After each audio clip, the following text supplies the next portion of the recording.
ಎಲ್ಲರಿಗೂ ನಮಸ್ಕಾರ. July 10th ನಿನ್ನೆ ನಂದು ಬರ್ತ್ಡೇ ಇತ್ತು. ನಮ್ಮ ಪುಟಾಣಿ ಆರ್ಯ ಮತ್ತು ನಮ್ಮ ಹಸ್ಬೆಂಡ್ ಸೇರಿ ಕೇಕ್ ಕಟ್ ಮಾಡಿಸಿದ್ರು. ನಮ್ಮ ಪುಟಾಣಿ ಆರ್ಯ ಫುಲ್ ಎಕ್ಸೈಟ್ ಆಗಿದ್ದ. ನಾನು ಕೇಕ್ ತಿನ್ಸೋ ಬದಲಿ ತಾನೇ ಮೊದಲು ಕೇಕ್ ತಿಂದ್ಬಿಟ್ಟ. ಆಮೇಲೆ ಮಾರ್ನಿಂಗ್ ಎದ್ದ ತಕ್ಷಣ ಅಮ್ಮ ಇವತ್ತು ನಾವು ಸ್ಕೂಲಿಗೆ ಹೋಗೋದಿಲ್ಲ, ಯಾಕಂದ್ರೆ ನಿಂದು ಬರ್ತ್ಡೇ ಐತಲ್ಲ ಅಂತ ಹೇಳ್ತಾ ಇದ್ದಾಳೆ. ನಂದು ಬರ್ತ್ಡೇ ಇದ್ರು ಅವ ಸ್ಕೂಲ್ ಬಿಡ್ಬೇಕಂತೇಳಿ ಥಿಂಕ್ ಮಾಡಿದ್ದಾನೆ. ಏನು ಹೇಳೋದು ಮಕ್ಕಳಿಗೆ? ನಂದಿದೆ, ನಮ್ಮ ಆರ್ಯಾಗ ರಿಟರ್ನ್ ಗಿಫ್ಟ್ ಕೊಡ್ಬೇಕಂತ ನೋಡಿ. ಗಿಫ್ಟ್ ಮಾತ್ರ ಕೊಟ್ಟಿಲ್ಲ, ಏನು ರಿಟರ್ನ್ ಗಿಫ್ಟ್ ಬೇಕಂತಾನೆ. ಏನು ಹೇಳೋಣ ಗುಂಡಾರಿಗೆ. ಚಲ ಚಲ ಅಯ್ಯಪ್ಪ, ಗಿಫ್ಟ್ ಅಂದ್ರೆ ಕಿಸ. ನಮ್ಮ ಹಸ್ಬೆಂಡ್ ಮತ್ತು ಆರ್ಯ ಸೇರಿ ನನಗೆ ಗಿಫ್ಟ್ ಕೊಟ್ಟರೆ. ನಮ್ಮ ಆರ್ಯ ಅದರ ಕಲರ್ ಚಾಯ್ಸ್ ಮಾಡೋಕ್ಕೆ, ಪ್ಯಾಕಿಂಗ್ ಮಾಡೋಕ್ಕೆ ಅಷ್ಟೇ ಹೆಲ್ಪ್ ಮಾಡಿದಾನಂತೆ.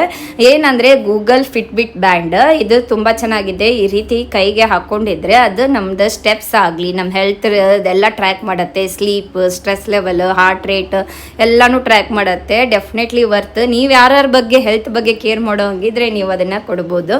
ಹಾಗೆ ನಮ್ಮ ಫ್ರೆಂಡ್ಸ್ ಎಲ್ಲ ಬ್ಯಾಗ್ ಎಲ್ಲ ಗಿಫ್ಟ್ ಕೊಟ್ಟಿದ್ರು. ಈವ್ನಿಂಗ್ ಟೆಂಪಲ್ಗೆ ಹೋಗಿದ್ವಿ. ಫಸ್ಟ್ ಟೈಮ್ ಮಾರ್ನಿಂಗ್ ಎದ್ದ ತಕ್ಷಣ ನಾನು ಬೇಡ್ಕೊಂಡಿದ್ದು ನನ್ನ ಹೆಲ್ತ್ ಚೆನ್ನಾಗಿರ್ಲಪ್ಪ ಅಂತಂತೇಳಿ. ನಾವು ಚೆನ್ನಾಗಿದ್ರೆ ನಮ್ಮ ಮಕ್ಕಳು, ನಮ್ಮ ಫ್ಯಾಮ್ಲಿನ ಚೆನ್ನಾಗಿ ನೋಡ್ಕೋಬೋದು ಅಲ್ಲ. ಅದರ ಜೊತೆ ಕಾನ್ಫಿಡೆಂಟ್ ಆಗಿರಲಿ, ಇಂಡಿಪೆಂಡೆಂಟ್ ಆಗಿರಲಿ ಅಂತ ಬೇಡ್ಕೊಂಡೆ.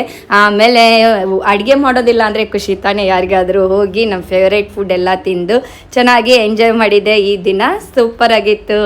ಬಾಯ್ ಬಾಯ್.